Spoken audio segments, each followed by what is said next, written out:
Assalamualaikum warahmatullahi wabarakatuh.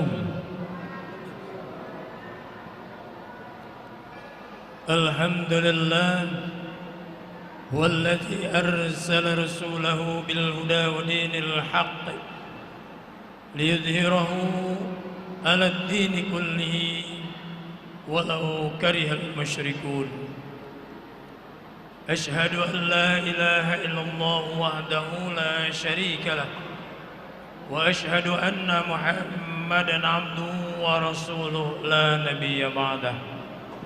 اللهم صل وسلم وبارك على سيدنا محمد وعلى آله وصحبه أجمعين. أما بعد. Dewan Pengurus Masjid Raya Jakarta Islamic Center yang saya hormati dan dirahmati Allah Subhanahu wa taala, panitia kegiatan Ramadan Masjid Raya Jakarta Islamic Center yang saya hormati dan dirahmati Allah, Pak Imam, para asatidz, para tokoh, para ulama, bapak-bapak, ibu-ibu, para pemuda, para remaja, anak-anak sekalian yang dirahmati Allah Subhanahu wa taala. Subhanallah walhamdulillah wa la ilaha illallah wallahu akbar.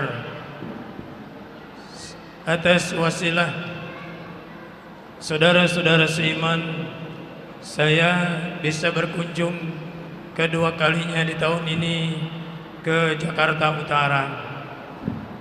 Malam ini berkesempatan di Islamic Center ini, saya hanya memanjatkan doa kepada Allah Subhanahu wa taala.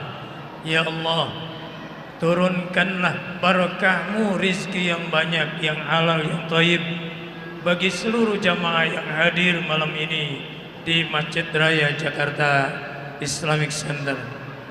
Berikanlah sibghah keimanan dan bimbinganmu ya Allah, agar wafatnya kami semua dalam keadaan Islam. Hadirin jamaah yang berbahagia, saya diminta untuk menyampaikan tentang urgensi pentingnya ikhlas dalam beramal. Yang pertama saya ingin tegaskan, saya ingin gariskan, karena Allah Subhanahu wa taala sampaikan, "Wa ma khalaqtul jinna wal insa illa liya'budun." Bahwa Allah tidak menciptakan jin dan manusia melainkan untuk beribadah kepada Allah Subhanahu wa taala. Maka ibadah itu ada ibadah mahdhah, salat, zakat, puasa, haji, yang semuanya diperintah Allah, ketetapan, ketentuannya, peraturannya, syariatnya kalau ditetapkan, dan balasannya juga demikian. Ada ibadah ghairu mahdhah, dari mulai perkara-perkara yang melekat pada diri kita. Kita menjaga kesehatan diri kita, kita menjaga pakaian kita agar menutup aurat kita, sampai pada perkara muamalah yang luas tapi kecil perbuatannya, yaitu salam, menyebarkan salam, senyum salam, diberikan nilai yang tinggi oleh Allah Subhanahu wa taala, yaitu pahala yang berlipat ganda. Dan ini nikmatnya di bulan Ramadan, karena Allah Subhanahu wa taala akan lipat gandakan pahala kita. Maka janganlah segan untuk kita menggunakan pakaian-pakaian yang baik ketika kita masuki rumah-rumah Allah. Kesempatan kita mulai dari berpakaian saja, menata diri kita saja, mendapatkan pahala yang berlipat ganda. Kesempatan di bulan Ramadan ini, maka marilah kita berlomba-lomba dalam kebaikan. Kemudian kita berlomba-lomba di dalam perkara-perkara ibadah-ibadah yang lebih luas. Kalau tadi disampaikan oleh pembawa acara, pengatur acara. Begitu banyak kegiatan-kegiatan di sini, termasuk menyiapkan takjil, bersedekah, berinfak. Subhanallah, begitu besar pahalanya. Allah lipat gandakan bagi siapa saja yang memberikan infaknya untuk orang-orang yang berbuka puasa. Rasulullah SAW sampaikan, siapa yang menyiapkan orang untuk berbuka puasa, maka pahala 2 kali lipat baginya. Hadirin jamaah yang dirahmati Allah Subhanahu wa taala, begitu banyak nilai-nilai pahala dari ibadah. Maka jangan sekali-kali apapun perbuatan kita, selagi itu baik dan mengadakan perbaikan, kita tidak jadikan dasarnya, landasannya adalah iman karena Allah Subhanahu wa taala. Karena Allah perintah, maka ikhlas menjadi ukuran kita. Kalau kita lihat pada level manusia yang beriman kepada Allah Subhanahu wa taala, yang paling bawah adalah muslim, lalu di atasnya adalah muhsin, di atasnya lagi adalah mukhlis, ya, kemudian mukmin, baru kemudian yang tertinggi adalah muttaqin. Mukhlis, orang-orang yang ikhlas. Siapa mereka itu? Kalau kita melihat kepada surah Al-Ikhlas, mukhlis itu, orang-orang ikhlas itu adalah orang yang secara penuh kesadarannya karena Allah Subhanahu wa taala. Maka sholat tarawihnya jangan merasa kesal imam bacaannya terlalu panjang, lama banget imam, kagak ada yang pendek. Kenapa? Imam sok banget mentang-mentang hafal Al-Quran, lama banget. So, ada nggak kira-kira begitu? Di Islam memang nggak ada kira-kira ya. Insya Allah tidak ada. Ya, nggak usah kelanjutannya itu. Tidak ada yang beda, tidak ada yang benar-benar tidak beda, gitu ya. Tapi yang jelas bahwa orang yang beriman kepada Allah Subhanahu wa taala tidak bergumam apapun ketika imam membaca. Dia membaca basmalah, Bismillahirrahmanirrahim. Katanya imam baca bismillahnya lama banget. Kira-kira ada yang begitu nggak Pak Imam? Ada yang begitu nggak Pak Imam? Masya Allah. Allah sampaikan dalam Al-Baqarah ayat 45-46, karakter orang khusyuk yang tiada lain juga karakter orang ikhlas, hanya ada 2. Siapa mereka itu? Kata Allah Subhanahu wa taala, ista'inu bis-sabri was-salah wa innaha lakabiratun illa 'alal khashin. Minta tolonglah kamu kepada Allah dengan sabar dan salat. Artinya bahwa orang yang bersabar itu ada di jamaah salat. Maka siapa yang tidak sabar, dia salat munfarid. Allah sudah berkumandang dengan suara azan, cuek dia, tapi dia datang setelah itu, dia salatnya maunya munfarid. Tatkala dia lagi salat munfarid, diketuk belakangnya untuk ikut berjamaah, dia juga cepetin, gak mau diikutin. Bisa jadi ini tidak ikhlas. Kenapa? Tidak sabar salatnya. Karena orang yang sabar dalam salat adalah orang yang salatnya berjamaah. Kemudian kata Allah Subhanahu wa taala dalam Al-Baqarah ayat 45 itu, ya, itu sangat berat. Minta tolong kepada Allah dengan sabar dan salat itu amat berat. Kecuali illa alal khashiin. Kenapa orang itu harus khasyik? Orang itu harus ikhlas, harus khusyuk. Karena salah satu kunci dari kita menjadi pewarisnya surganya Allah Subhanahu wa taala dalam surah Al-Mu'minun, walladzina hum fi salatihim khashi'un, menjadi ciri pertama dan menjadi kunci pertama kalau kita mau jadi orang-orang yang ahli warisnya surga, menjadi pemenang-pemenang di hadapan Allah, Maka kunci pertama kemenangan itu adalah khasyik, khusyuk, ikhlas, tiada lain. Maka kata Allah, siapa mereka itu? Mereka itu adalah alladzina yazunnun. Mereka itulah orang-orang yang bersegera memenuhi panggilan Allah. Kenapa? Karena dia senang, cinta memenuhi panggilan Allah. Tatkala dipanggil Allah, dia senang, cinta. Kenapa? Dia akan bertemu dengan Allah. Maka berbahagialah orang-orang yang berpuasa Ramadan. Karena ketika dia berpuasa ikhlas karena Allah, sama saja dia sedang bertemu dengan Allah.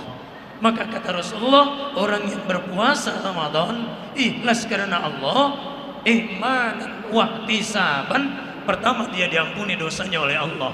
Karena diampuni dosanya oleh Allah, maka dia dijamin oleh Allah, lu masuk pintu yang mana saja. Dari 9 surga pintunya, lu masuk pintu mana saja, silahkan. Silahkan kata Allah.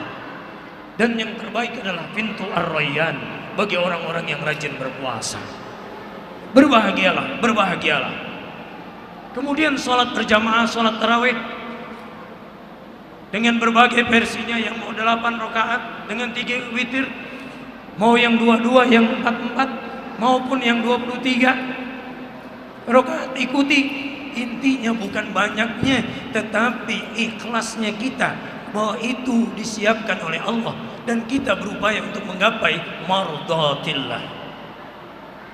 Maka kalau udah panggilan Allah oleh suara muadzin, segera.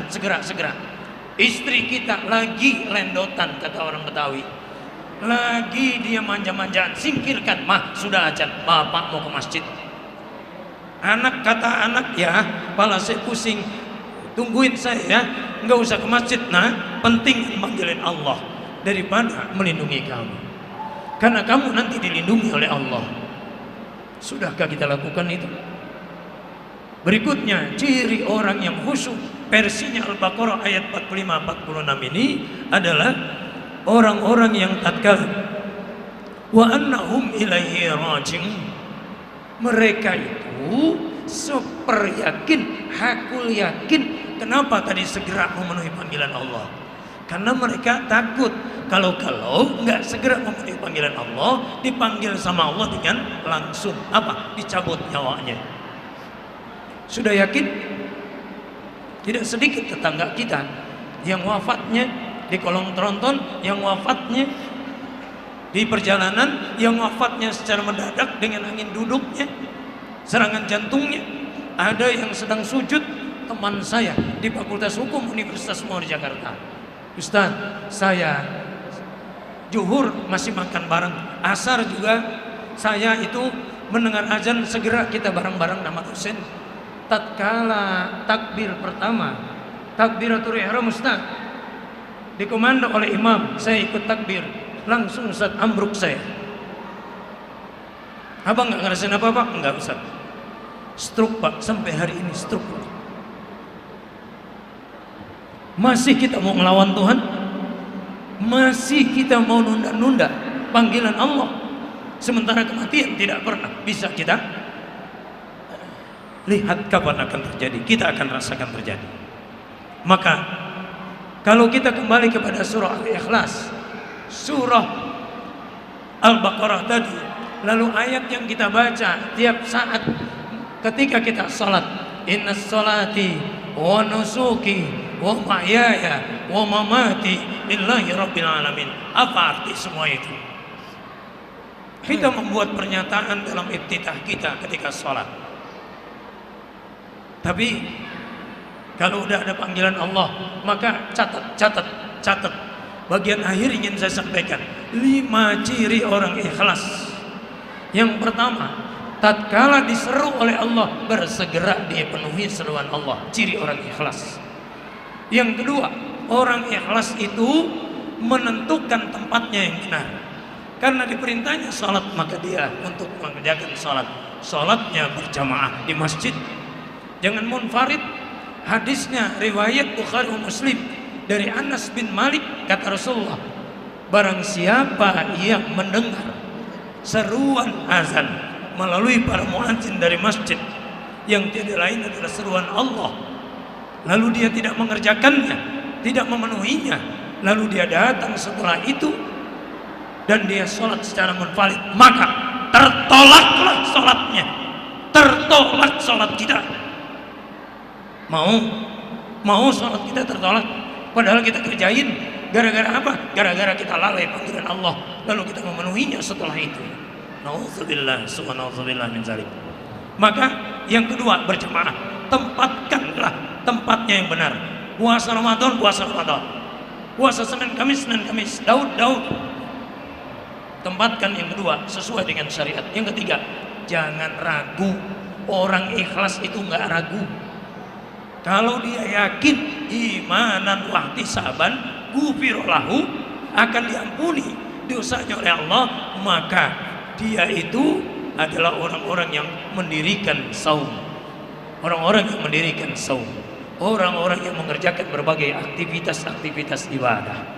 Maka setelah ini, setelah ceramah saya, tidak ada jamaah yang mengeluh imam yang kelamaan, Bilalnya kelamaan, nggak ada. Kenapa? Berarti dia masih ragu. Yang ketiga, yang keempat, ciri orang ikhlas adalah orang yang tidak mengenang-enangnya. Tadi nikmat banget gua sholat taraweh sama imam, pokoknya nikmat dah. Tumben lagi nikmat banget. Apa manfaatnya? Gua puasa tadi enak banget, tumben kagak terasa lapar. Apa manfaatnya? Ada nggak manfaat coba gitu? Nggak ada, sia-sia. Jadi orang ikhlas itu jangan dikenang-kenang, dan orang ikhlas itu jangan diungkit-ungkit. Ciri yang kelimanya, orang ikhlas itu tidak mengungkit-ungkit. Alhamdulillah ya, kemarin gue bisa bantuin buat infak Masjid Raya Islamic Center untuk anak-anak yang berbuka dan jamaah lainnya berbuka. 50 loh, nggak tanggung-tanggung. Lagi-lagi ada manfaatnya nggak? Kalau nggak ada pengurus masjid mau infak pembangunan masjid nggak jadi. Kalau nggak dibacain Al-Fatihah marah-marah. Ikhlas karena Allah. Ikhlas. Allah yang menciptakan, Allah yang membuat aturan, Allah yang menilai, Allah yang menentukan qada dan qadarnya.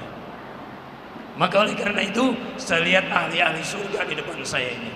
Ahli-ahli surga, mari kita kotori lisan kita, jangan bergumam dengan kata-kata kita seolah-olah menjadi orang yang tidak ikhlas.